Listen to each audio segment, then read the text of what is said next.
If you're serious about gardening, you already know that mulching is one of the most powerful tools in your arsenal. But here's the kicker. Most gardeners, even experienced ones, are making a simple mulching mistake that could silently ruin your soil over time.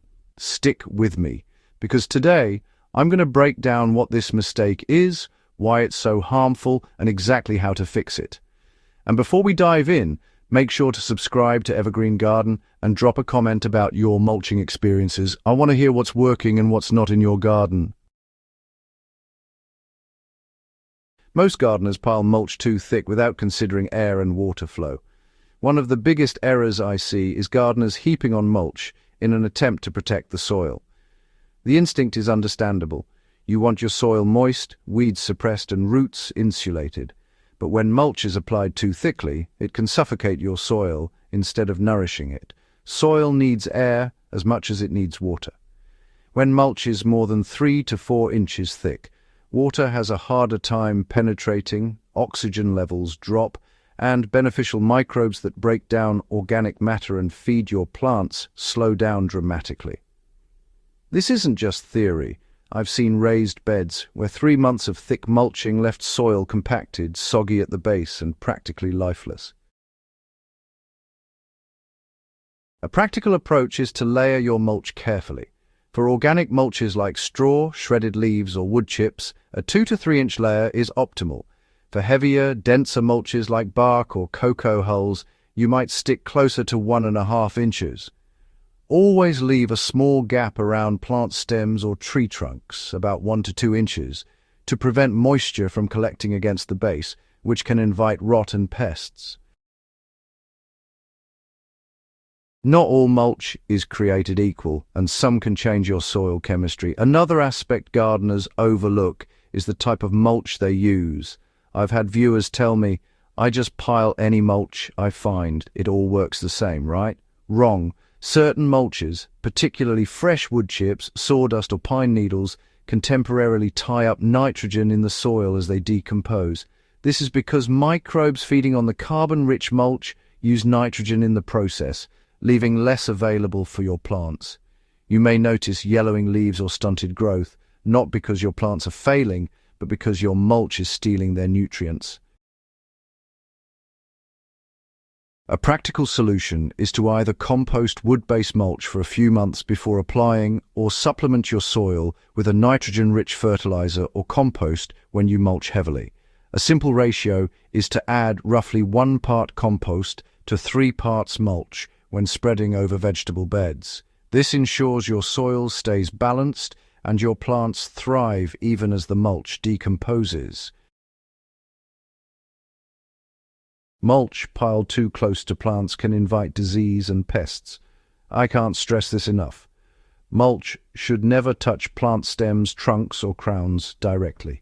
This is one of the silent killers of garden soil and plants. When mulch touches the plant directly, moisture is trapped against the tissue, creating a perfect environment for fungal diseases and pests.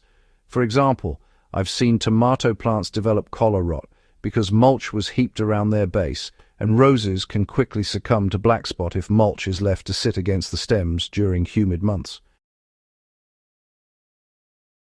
To avoid this, always create a small donut-shaped gap around the plant base.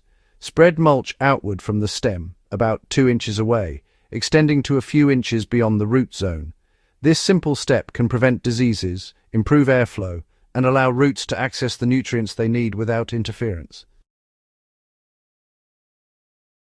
You know, ignoring the seasonal timing of mulch application really reduces its effectiveness. Many gardeners, even the experienced ones, make the mistake of applying mulch at the wrong time. Mulch isn't just a winter or summer tool, it's actually about timing with soil activity. If you apply a thick layer of mulch too early in spring, it can delay soil warming, which in turn slows down seed germination and root growth. On the other hand, applying it too late in autumn might leave your soil unprotected for several weeks, leading to increased erosion and moisture loss.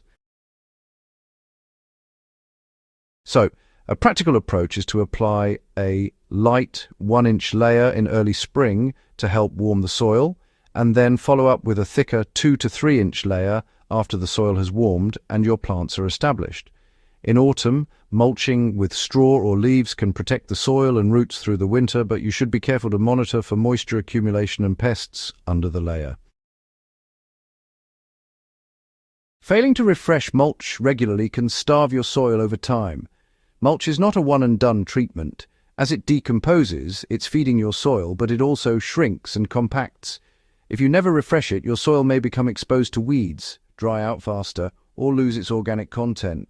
I like to refresh garden beds twice a year, lightly mixing in fresh organic material with the existing mulch. The right mulch can transform your soil if applied correctly. When done correctly, mulching is like giving your soil a full-time caretaker. Proper thickness, careful material choice, seasonal timing, and regular refreshers will improve soil structure, moisture retention, and fertility. I've seen vegetable beds that were once slow and unproductive suddenly flourish once mulch was managed properly. Tomatoes, peppers, carrots, and even perennial flowers respond dramatically to well-maintained mulch, showing more robust growth, better flowering, and higher yields. Remember, the goal is healthy soil first, plants second.